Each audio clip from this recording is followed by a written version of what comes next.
Los sacerdotes no podían ministrar más por causa de la nube, porque la gloria de Jehová había llenado la casa de Dios. ¿Te gustaría conocer cómo se dedicó el templo? ¿Cuáles fueron los preparativos? Estoy seguro que vas a tener lecciones importantísimas. Quédate, estudiemos juntos 2 de Crónicas, capítulo 5. Que la palabra de Dios pueda darte gozo, paz, esperanza. No te canses, no te quedes, no te desanimes. Por favor, que la palabra de Dios pueda sanar tu corazón, pueda dejarte las ideas claves para la vida y sobre todo, que la palabra de Dios te acerque más al corazón de tu Padre Celestial. Vamos al capítulo de hoy. El capítulo de hoy es muy interesante, como decía en la introducción. Este y los siguientes nos van a hablar de la dedicación del templo. El templo es clave para el autor de Crónicas, ya que el templo habla de unidad, el templo habla de propósito, el templo habla de lo que realmente era importante para el pueblo, que era la presencia de Dios. Eso era lo único valioso. Así que el templo es central para motivar a este pueblo, que ya hemos dicho, regresa del cautiverio, regresa unos pocos personas en comparación a todos los que fueron. Y también algo muy importante, les va a dar dirección y ánimo este texto. Así que, amigos, vamos al versículo 1. El versículo 1 dice que terminó Salomón todos los trabajos del templo del Señor. Amigos, lo central de este capítulo no es que Salomón hizo una extraordinaria obra. El objetivo de este capítulo no es exaltar a Salomón, porque tuvo sabiduría, hizo todo de forma correcta, porque el templo era extraordinario. No, este capítulo no se centra en el trabajo humano. Este capítulo se centra en que lo importante del templo no es quién lo hizo, sino quién va a aceptar este templo y cómo lo va a hacer. Y en este caso, Jehová, a través de su presencia. Mis amigos, nosotros tenemos que aprender que nuestra obra es finita. Como seres humanos, nuestra tarea es muy pequeña. Es cierto, a veces tenemos logros, como caso de Salomón, terminar el templo de forma extraordinaria.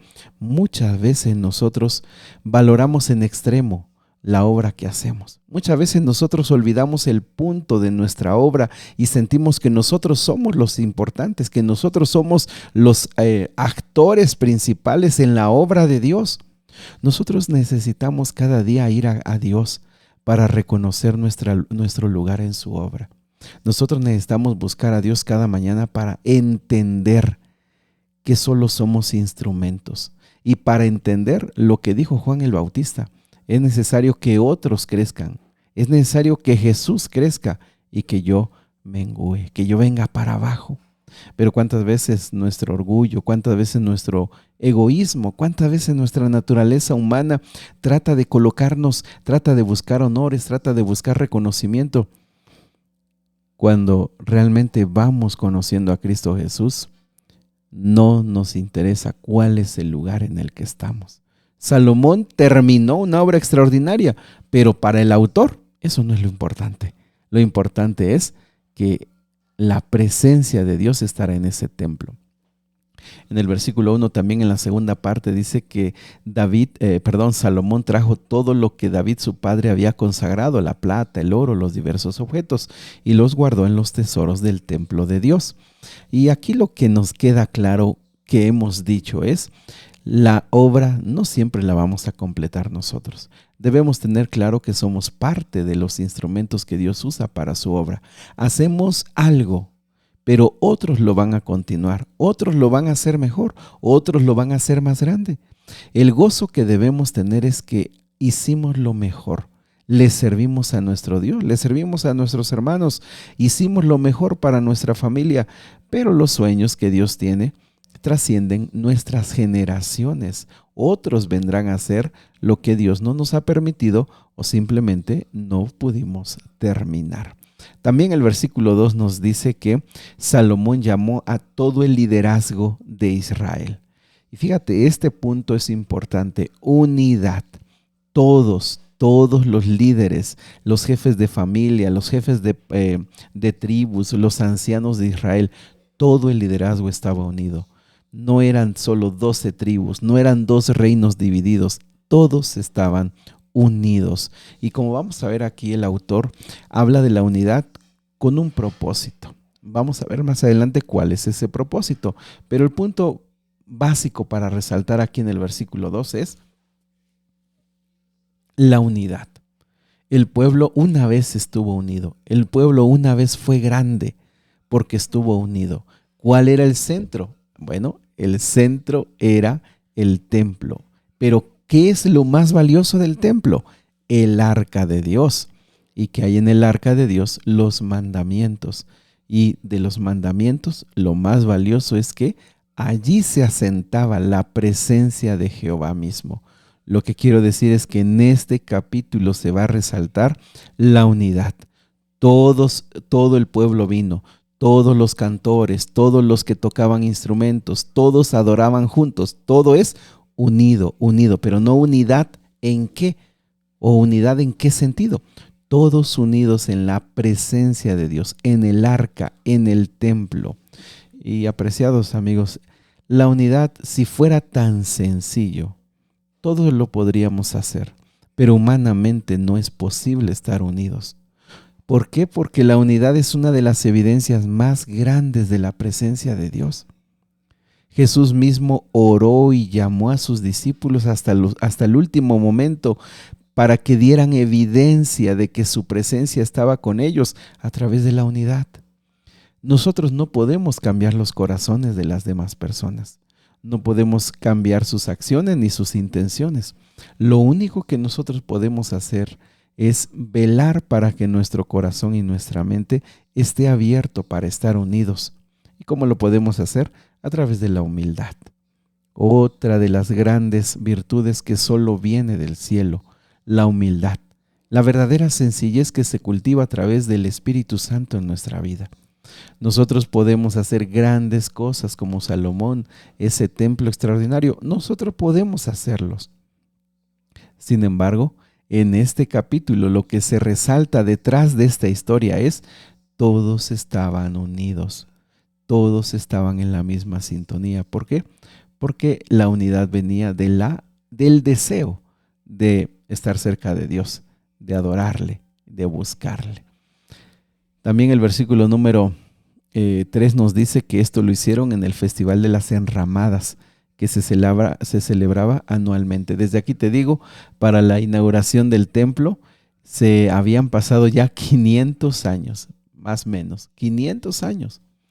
Tenía mucho tiempo, pero ahora el arca reposaba en un lugar en paz. También el versículo número 4 y 5 nos habla de quiénes hicieron los movimientos del arca. Fueron los levitas o sacerdotes. Así que se hizo de la manera que era la correcta, se hizo de la manera en la que se había indicado. Aquí nuevamente vuelve a resaltar ciertos elementos que pueden pasar desapercibidos. Estos procesos se hicieron conforme al Levítico, conforme a la indicación de Jehová. Es decir, la adoración, que se va a ver más adelante, está preparada y está ordenada de acuerdo a los lineamientos de Dios. Aunque eso parece evidente y parece una idea sencilla, es de las más profundas del capítulo. Cuando adoramos a Dios, no lo hacemos a nuestro modo, a nuestra forma, para sentirnos bien nosotros. Cuando adoramos a Dios, buscamos el orden, buscamos la manera de hacerlo como Dios quiere. Y eso, mis amigos, no es sencillo. También el versículo número 5 dice que trajeron el arca junto con la carpa o el tabernáculo y todos los objetos sagrados que estaban en ella. Insisto, habían pasado 500 años y el arca y la carpa, el tabernáculo y los objetos sagrados allí estaban. Es decir, habían tenido un cuidado muy grande para poderlos preservar. El versículo 6 nos habla de la desbordante gratitud que había en el corazón de Salomón y del pueblo. Dice que sacrificaban ovejas y cabras y ganado en una cantidad que era imposible llevar la cuenta. Básicamente lo que nos dice es dedicación de los recursos. Todo el pueblo y Salomón no escatimaban. Y ahí está otro punto. La adoración a Jehová implica despojarnos de nosotros mismos y de los recursos que nosotros tenemos. La verdadera adoración es de una persona que da con todo el deseo de honrar a Dios y que siente que lo que da no es nada comparado con todo lo que hemos recibido de nuestro Dios. Eso es un dato muy, muy importante. También algo valioso del versículo 7 al versículo número 10 es que nos aclara cómo fue puesta el arca dentro del templo. El arca fue puesta en el lugar santísimo, pero el arca, para transportarla, versículo 8, era sostenida por varas de aproximadamente 9 metros. Así que estas varas, al ser largas, pasaban y se dejaban ver hasta el lugar santo. Así que allí estaban. Algo clave es que el versículo 9, en la última parte, dice que eso permanecía hasta el día de hoy. Recordemos que este libro fue escrito después de regresar de Babilonia. Entonces, algunos comentarios entienden que lo que se conservó fueron las varas, que eso fue lo que todavía estaba para esa época, porque recordemos que la creencia la creencia judía es que el arca fue escondida por Jeremías y algunos amigos más, o levitas, mejor dicho, fue escondida el arca junto con el tabernáculo, fue escondida en una cueva y, de acuerdo a la creencia judía, Dios en algún momento iba a revelar el lugar, iba a decir dónde estaba, para que pudieran entonces volver o se hubiera conservado esa arca. Algo muy valioso en el versículo 10 dice que en el arca solamente estaban las 2 tablas de piedra de Moisés que había recibido de Dios en el Sinaí. Nuevamente, mis amigos, resaltar, el autor está dejando claro, el arca es valiosa porque tiene la palabra que fue escrita por el dedo de Dios, los 10 mandamientos. Y esto nuevamente vuelve a levantar esa pregunta: ¿están vigentes los 10 mandamientos? ¿Son los 10 mandamientos vigentes para nosotros hoy? Lo que este capítulo nos dice es lo más valioso que nosotros tenemos, comprender que sus mandamientos son para nuestro bienestar, para nuestra felicidad, para que el ser humano pueda descubrir su pecado y vaya a Cristo y Cristo lo limpie de toda maldad. Hasta ese tiempo se conservaban, pero como les digo, sé que la creencia judía es que fueron escondidos. Pero también aquí un dato interesante es que la vara de Aarón y el recipiente con el maná, pues para esta época ya no estaba más. El versículo 11 al versículo 13, nuevamente digo, habla de unidad, porque todos los levitas, los músicos, los trompetistas, los que tocaban instrumentos varios, versículo 13, segunda parte, todos estaban unidos en la adoración. Porque adoraban, no por sentimentalismo, no para agradar al ser humano, aunque era, por supuesto, que era algo hermoso de escuchar, sino que estaba centrado en, está aquí la presencia de Dios a través de esta arca que representa que Él está con nosotros. Lo que quiero decir es que muchas veces la adoración de hoy se centra en emociones y se centra en el ser humano, pero aquí nos deja claro que todos estaban unidos en adorar porque tenían lineamientos claros, la presencia de Dios, el arca, los mandamientos. Ellos estaban unidos en cosas claras. Y finalmente, cuando todo esto está sucediendo, los levitas y sacerdotes están en las funciones, están en el templo, algo sucede. Dios se manifiesta a través de una nube. Y sabes que la Biblia está llena de referencias a cómo Dios se manifiesta a través de una nube. Y en esa acción humana que están todos haciendo sus labores, la nube es tan densa que los seres humanos se detienen porque la presencia de Dios lo ha llenado todo. Y esta es la cumbre, el clímax del capítulo de hoy. Toda esta adoración, toda esta preparación, todo este deseo de agradar a Dios tiene sentido porque Dios está aquí. Lo valioso no es el esfuerzo de Salomón, lo valioso no es el templo tampoco.